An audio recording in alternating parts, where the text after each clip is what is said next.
You've read the books. You've watched the videos. You've made the plans. And yet, somehow you're still stuck in the exact same place you were a year ago. In this video, I'll show you the real reason most people never reach their goals, and it's not the reason you think. Most people believe success is blocked by a lack of motivation or a lack of talent or bad luck. So they chase more motivation. They watch more videos like this one. They wait to feel ready. But motivation was never the problem. The real thing stopping you from success is something much quieter and much harder to admit. It's comfort. Not laziness.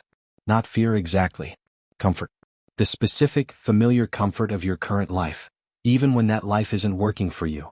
Here's why this is so hard to see. Your brain isn't built to seek success. It's built to seek safety. And safety to your brain means the situation I already know.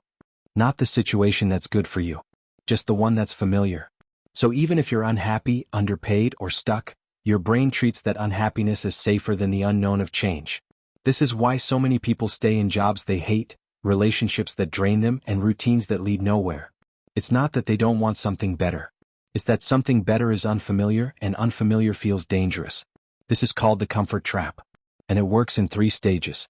Stage 1 is invisible comfort. This is when your current situation is uncomfortable but predictable. You know exactly what tomorrow will look like.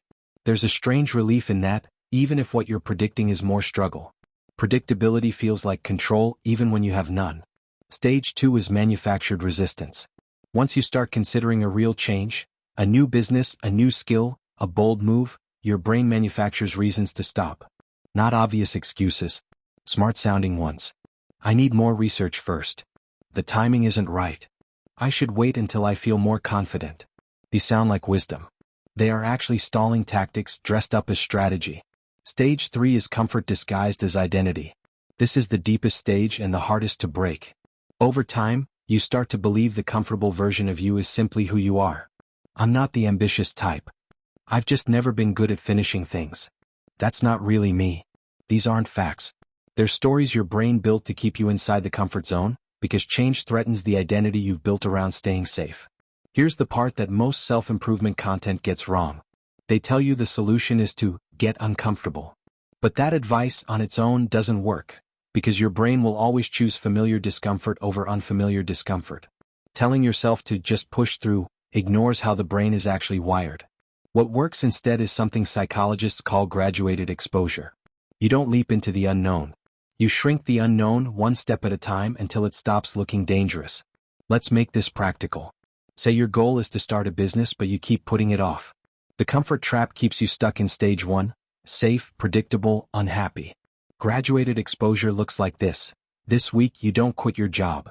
You just talk to one person who has already done what you want to do. That's it. Small. Low risk. But it moves the unknown one step closer to known. Next week you take a slightly bigger step. Maybe you write a simple outline of your business idea. Still small. Still low risk. But each step makes the unfamiliar a little more familiar, and that's exactly how you retrain your brain to stop treating change as danger. This is also why sudden, dramatic changes rarely last.